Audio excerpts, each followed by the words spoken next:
Hi guys, Harry Yotis here, professional trader for 20 years now. Started my career in 2005 and still alive in 2026.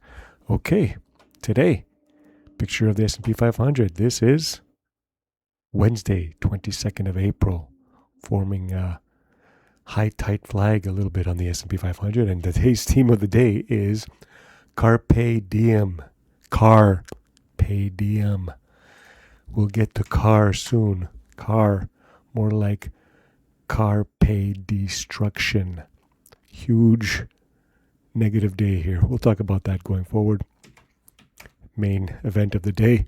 But first, we always talk about the technical picture of the SPY. We don't need to go further, okay? This is like bullish. High tight flag. I'm hoping it's still correct. I'm hoping it still goes down to the highs before going up. We don't know.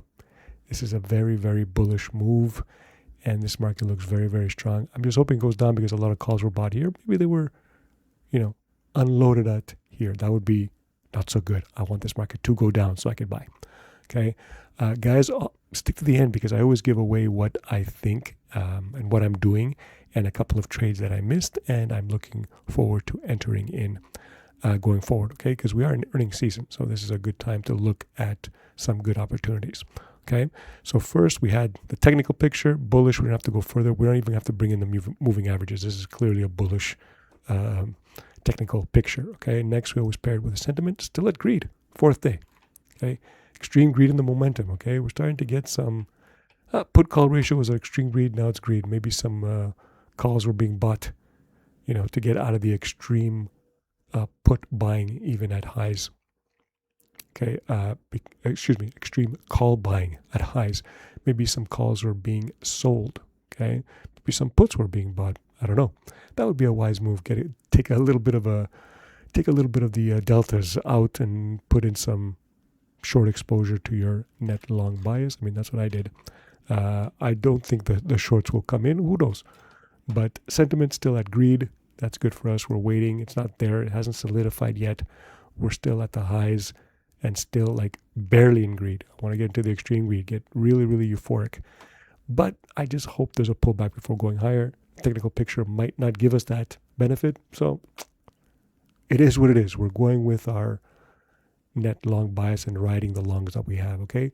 Carpe diem, the big news of the day. Let's get to it. Car. We talked yesterday about how this is very, very stupid. It's parabolic, very difficult to go short, especially if you want to mitigate your risk by doing spreads on options. Very, very difficult. You're not going to get anything. And we suspected this would happen, okay? And we had news today on my Twitter. I put, and Jane Street makes an appearance on CAR, okay? This article by Bull Theory, nice guy. Jane Street is everywhere. Basically, he's talking about the CAR short squeeze, how it's like a couple of hedge funds, SRS, Investment Management, and Pentwater Capital have basically accumulated the entire float, 100% of the float. So all the people who are short have to buy back, 5, 6, 7 million shares, and there's literally nobody to sell them to. Okay, and we speculated now, and then Jane Street comes in. Remember Jane Street, those guys that manipulate the markets? They filed the Schedule 13G in December 31st, 2025, saying they own almost 2 million AVA shares, plus call options, another 3.7 million in call options, so which is way more than their shares, which brings their stake at almost $500,000. Okay, so Jane Street's in the building. All of these guys are buying shares. They're all along. So what did we say yesterday? Yesterday we were saying that somebody's going to come in and sell. I think maybe they're going to do another at the market financing. CAR, that is, the management. Some supply is going to come on, but some supply did come. Look at this bearish engulfing. This is the crack that we're waiting for. We couldn't get in. We mentioned that the option spreads were so wide you couldn't get in. The option bid and ask spreads were so wide you're never going to get filled. I tried to do it again today. Nope, not getting filled. So what happened? Here's another thing. Yes, the market is up. Yes, two funds might control everything, but this is all illusory. It's an illusion. Like if you actually want to make that money, you have to sell. So if these big guys who control the entire market want to sell, they're going to dump it $200, $300. So they're not really worth that much. If they want to get out, They have to start selling. Okay, they can't just let the market keep going up because it's just they're not making money. The market's up and they haven't realized any of it. Okay, and Avis is a money-losing company. It's a terrible company. So get out while you can if you're long. Okay, you're not going to realize this profit unless you sell. And when you do, boom, this is what happens. This is why I was even looking to sell like 300, 320 call spreads. I wasn't getting it. No spreads were being offered to buy. They were just market makers putting their own bid-ask spreads super wide. Nobody's getting filled. Okay, but this is what this is what happens. This is what happens when somebody tries to sell. Okay, so I think this is going down. But very difficult to enter it.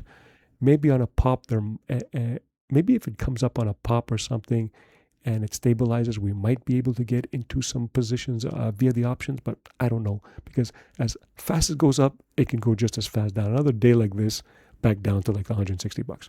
Tomorrow could bring it back down to $160 if Jane Street starts selling and trying to realize their profits, okay? And as you can see, look at the volume today.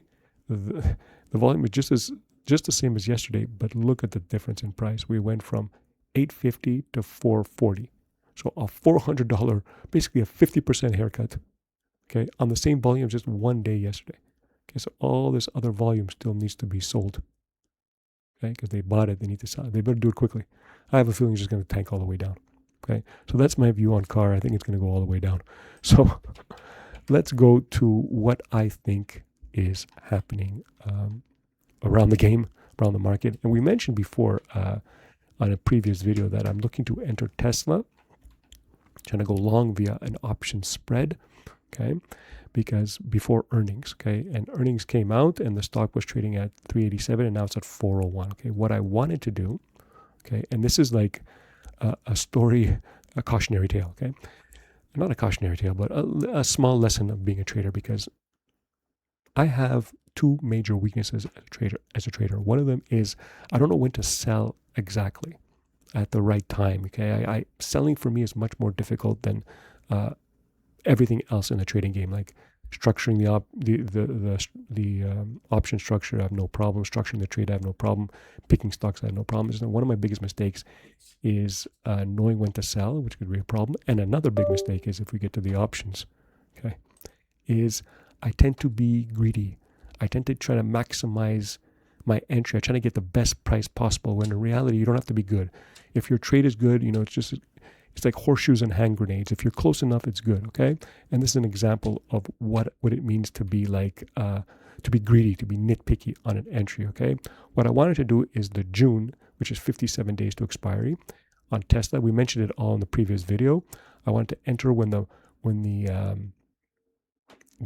volatility is high, okay? The implied volatility for Tesla is like 47, 45-ish, okay? And I wanted to enter right before earnings because that's when the volatility is the highest, so I can get the most premium because I'm looking to sell options, okay? I'm looking to sell.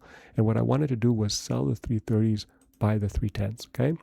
And this was the price, $3 credit to 270 credit. I mean, this is what it settled, but it was trading between 295 credit, 275 credit, okay? And I could have gotten 280, whatever, but I put it at $3. I wanted a $3 credit for the whole day, and then I tried, in the end to come back and change it, but it was too little, too late. I didn't get filled, okay? And it would be profitable. You're going to see right now, aftermarket is trading at 401. You can see it right here. It closed at 387. So there would have been an options crush. This bullish spread would have probably $3. Maybe tomorrow it'll be trading at 2 or 150. Okay, so it probably would have been profitable. And this is what bothers me, that I was too nitpicky. Who cares if so what? I could have easily gotten it for 290. Who cares about the 10 cents? And yet that's going to cost me maybe, $3 in premium, okay, or whatever. However I decide to manage it, I can get out at $1 or $1.50, whatever, realize 50, 60, 70, whatever. The point is that my nitpickiness cost me money. Okay, it's better to just enter. You did all the work, you did the nice trade, you wanted to go long, and boom, missed it for a couple of pennies. Okay, that's the bad part. Okay, so that's the ugly of today. I didn't get into the Tesla long that I wanted to via short the spread. So move on to the next. Okay, so what am I looking at here? I also like to see The next trade going out is a very similar move. Looking for an earnings trade is Intel. Okay, they do their earnings. They announce their earnings tomorrow, Thursday, 23rd of April after market. I'm looking to do something similar. Okay, with Intel. Okay, you have many options. Okay, you can do like, let's go back to the option screen and go to Intel. Okay. Oops, Intel Corp. Okay. What you could do, another bullish strategy, but this is a non-defined risk. Okay, you're open to this one. Okay, because the stock is trading right now around 65. I'm looking to do like before, sell, 54 put. Okay, and you can buy back here the 50 if you want. You can get a credit of like 83 cents to 60. That's the safe way of doing it. And everybody, you can do that. It's a very simple strategy, very easy to do. Okay, but you could also do a strangle, which is sell the 16, call as well. Okay, 16 delta call is here. Here's the delta column right here. Okay, the 16 delta. So that would net you 295 or maybe 275. Okay, dollars in premium. Okay, so you would be selling the call, 87 call, and the 54 put, and you're hoping that it stays within that range after earnings. And I'm doing May the 29th. It's a weekly. Okay, 37 days. It's decent. It's a decent time for the premium to crush, and maybe you can take it off in like a week or two as the days go by. Okay, so that's we're not going to get into what the pluses and minuses are of doing these strangles, but you're exposed. If it goes above 87, you're short at 87, and if it goes below 54, you're long at 54. So you have to be prepared to be short at 87 and long at 54, depending what happens. There's many ways you can manage this trade, but that is the risk. But that's just one. You can do many options, no pun intended, to go long or short, long the stock, or this is like a delta neutral. You don't care what direction it goes in. If you want to go long, you do that spread that I said, that 54, what is it? 54.50 put spread if you want to just go long. But if you want to be directionless and neutral, you don't care where it's going to go, then you do this.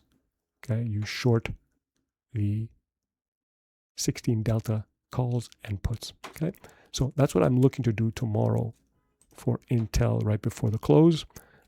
We saw how I sucked and missed my Tesla long, short spread, but long positioning and on the trade.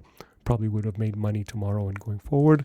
And in the SPY, we have a high tide flag forming that might, it's going to be, it surprises me how strong this market is. Okay, it's very, very surprising, but okay, we're long, whatever, we'll go with it. Okay, so that's it for this video. Looking forward to what happens tomorrow and the weeks ahead. This is a very, very strong market, guys. All right, later.